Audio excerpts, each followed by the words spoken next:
ao programa Hora do Estudo Bíblico, com o doutor e professor Lehmann Strauss.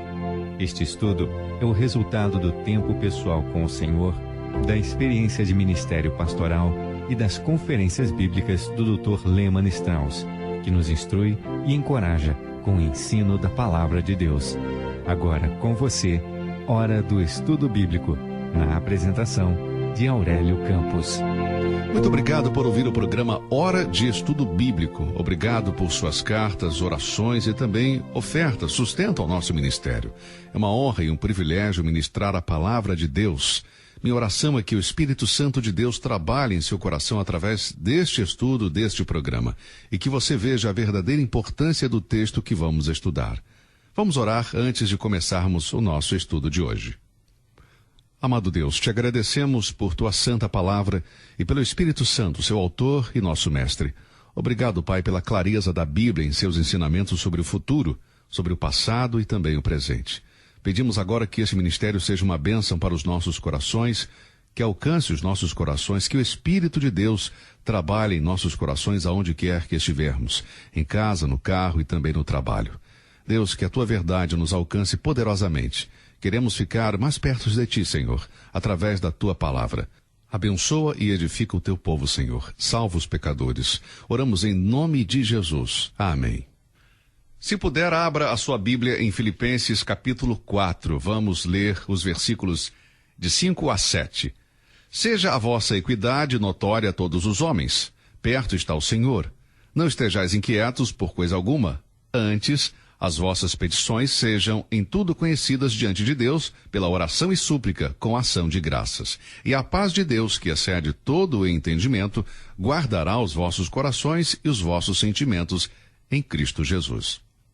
Esta passagem que se refere à paz segue naturalmente a passagem anterior que se refere aos problemas dos santos em Filipos. Na igreja havia problemas de desunião, desânimo e tristeza, e tudo isto havia roubado a paz destes cristãos. Paulo não se refere à paz com Deus, pois todos os crentes têm paz com Deus. Romanos 5:1. Tendo sido, pois, justificados pela fé, temos paz com Deus por nosso Senhor Jesus Cristo. Se aceitamos o Senhor Jesus como nosso Salvador, por sua morte na cruz, fomos reconciliados com Deus e estamos em paz com Deus. Aqui Paulo está se referindo a algo mais, a paz de Deus. Ele desejava que os crentes de Filipos experimentassem a proteção da paz de Deus, conforme o versículo 7, e a presença do Deus da paz, conforme o versículo 9. Paulo continua mostrando o segredo de uma vida com paz de espírito e felicidade verdadeira no coração.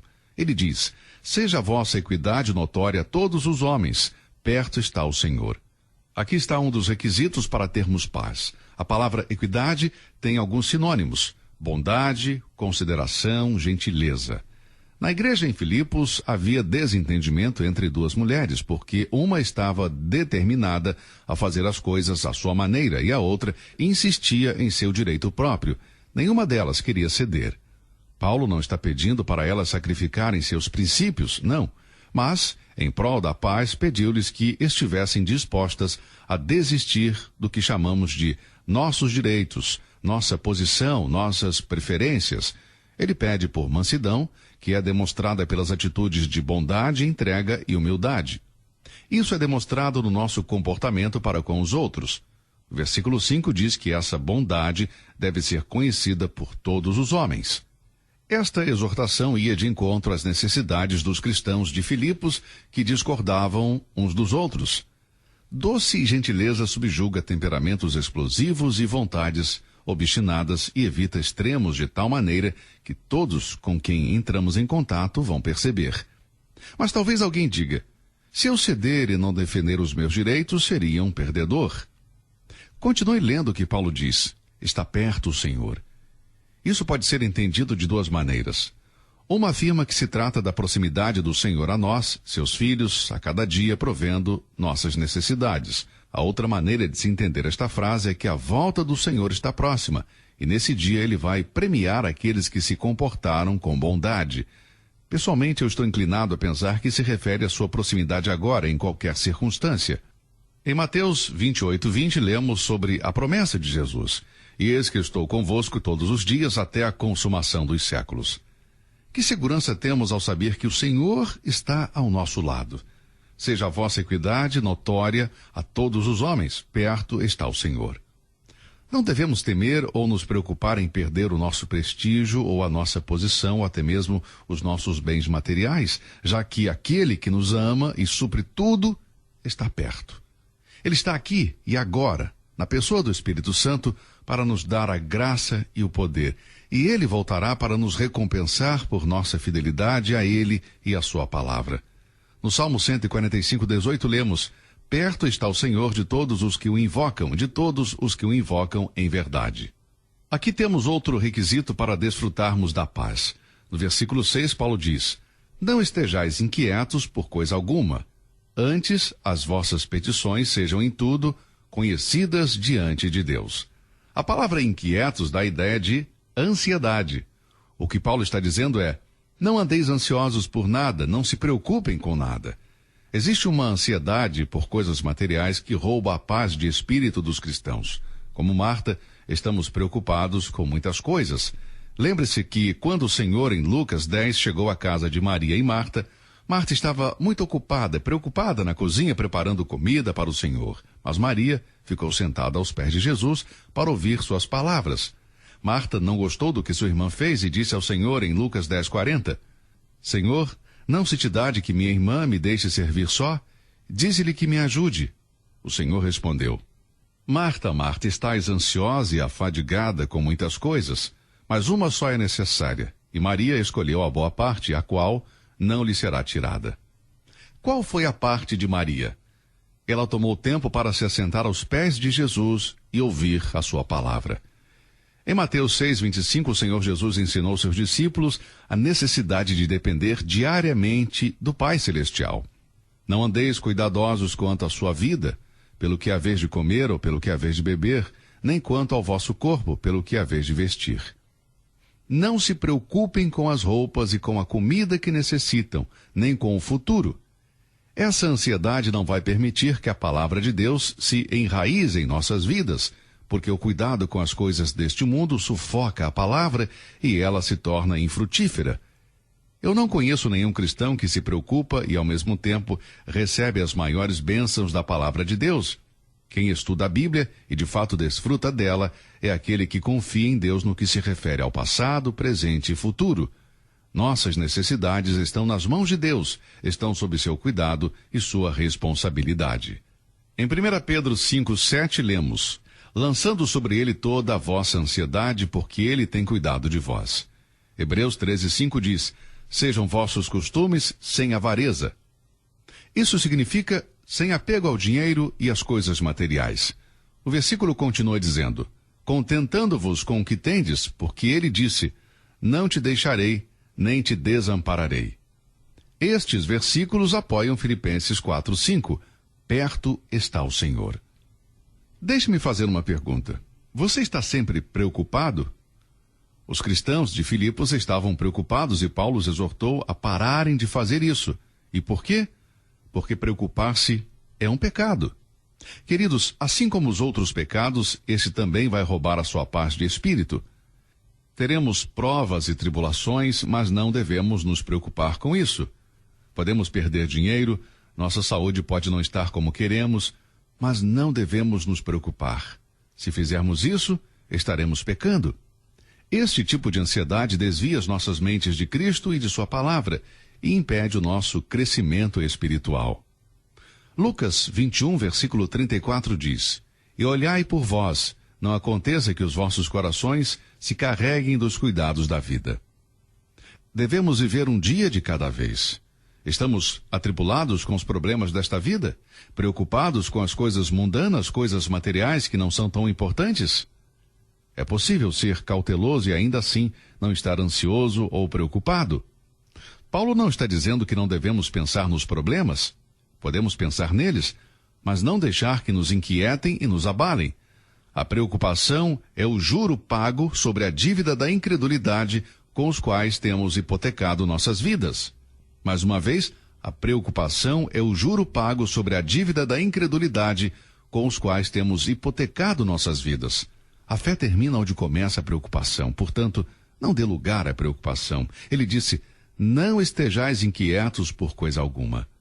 Paulo continua dizendo no versículo 6, antes as vossas petições sejam em tudo conhecidas diante de Deus pela oração e súplica, com ação de graças. Aqui somos confrontados com o verdadeiro significado da oração. Eu me pergunto por que tantos cristãos interpretam erroneamente a verdadeira doutrina da oração, o verdadeiro significado da oração. Isto pode ser porque poucas pessoas conhecem Deus o suficiente para estarem intimamente unidos a Ele através da oração. Há uma diferença entre orar e citar orações, uma grande diferença. Milhões de pessoas fazem orações, mas poucos oram a Deus. Creio que a oração, que é a comunhão com Deus, a conversa com Deus pessoal, somente faz parte da vida de um verdadeiro crente em Cristo. A oração não é para os incrédulos. Eu não estou dizendo que os incrédulos não fazem orações, mas se você não conhece a Deus pessoalmente, como você pode falar com Ele? Fazer orações não é orar a Deus. Paulo não escreveu isso para o mundo pagão de Filipos ou para o mundo em geral. Ele escreveu para os cristãos. No início desta epístola, no capítulo 1, ele escreveu a todos os santos em Cristo Jesus que estão em Filipos. Isto significa que a oração é só para os filhos de Deus. É o meio pelo qual uma alma vazia, que foi tocada pelo Senhor Jesus, pode se achegar à fonte da vida que vem da graça de Deus. Como se pode desfrutar da misericórdia de Deus? Como podemos ser sobrenaturalmente renovados nas provações desta vida? Pela oração. A oração é o antídoto para a ansiedade. Eu sei que há algo chamado de oração oferecido diariamente por milhões de pessoas que não são cristãs, mas isso não é oração bíblica no verdadeiro sentido da palavra. Muitos incrédulos passam o dia recitando orações. Muitas almas clamam em meio à calamidade. Mas, amado, se você não for salvo, então não sabe o que é oração bíblica, o que é verdadeiramente orar a Deus. A frase, não andeis ansiosos por nada, não está isolada. Paulo acrescenta a solução para os nossos problemas. É preciso aproximar-se de Deus em oração, apresentando a Ele todas as nossas dificuldades e todos os nossos problemas. Este é o segredo de uma vida sem preocupação. Não estejais inquietos por coisa alguma, antes orem por tudo. Este é o segredo. Não andeis ansiosos por nada, mas orem por tudo. Não pense que Deus não está interessado em coisas pequenas e insignificantes que preocupam a você e a mim. Ele diz, antes as vossas petições sejam em tudo conhecidas diante de Deus pela oração e súplica. Que privilégio poder levar tudo a Deus em oração. Um hino conhecido diz, em Jesus amigo temos, mais chegado que um irmão. Ele manda que levemos tudo a Deus em oração. Mas será que realmente praticamos o que cantamos? Amados, nosso Pai Celestial está interessado em cada detalhe de nossas vidas. Portanto, acheguemo-nos com confiança ao trono da graça e abramos os nossos corações diante dele. Deus se deleita em nos ouvir. Não faça do ser infinito um ser finito, colocando limitações a Deus. Ele quer que confiemos até os menores detalhes de nossas vidas a Ele. Nada é pequeno ou grande demais para ser levado diante de Deus em oração. A palavra súplica expressa um pedido especial, uma oração urgente por alguma necessidade em especial, um peso em seu coração, algo que realmente pesa sobre você. Se você vem a Deus e coloca o peso do seu coração diante dele, isso significa súplica. Mas observe que a súplica deve ser oferecida com ações de graças. Nossas orações e nossos pedidos devem conter louvores. Não importa quão grande possa parecer uma necessidade aos nossos olhos, sempre devemos ter algo pelo que estamos agradecidos. Lembre-se que o louvor sincero do nosso coração é sempre aceito por Deus. Faça de suas preocupações uma oração. Troque seus problemas pelo louvor. Na hora de necessidade, clame como o salmista. Bendizei, ó minha alma, ao Senhor, e não te esqueças de nenhum de seus benefícios. Salmos 103, verso 2. Precisamos parar, aquietar os nossos corações diante de Deus, considerar todas as suas bênçãos e misericórdias e começar a louvá-lo por sua bondade e por sua graça. O coração do cristão deve regozijar-se em louvor todos os dias. 1 Tessalonicenses 5,18 diz, em tudo dai graças, porque esta é a vontade de Deus em Cristo Jesus para conosco. Bom, quero encerrar hoje lendo mais uma vez estas palavras encorajadoras de Paulo aos Filipenses, para que fiquem bem gravadas em nossos corações. Ouça, não estejais inquietos por coisa alguma, antes as vossas petições sejam em tudo conhecidas diante de Deus pela oração e súplica com ação de graças. Muito obrigado por ouvir o nosso estudo hoje. Que Deus o abençoe e até o próximo programa. Você ouviu Hora do Estudo Bíblico com o professor e doutor Lehmann Strauss, na apresentação de Aurélio Campos. Se você deseja ouvir novamente esta mensagem, visite a nossa página na internet www.bbnradio.org.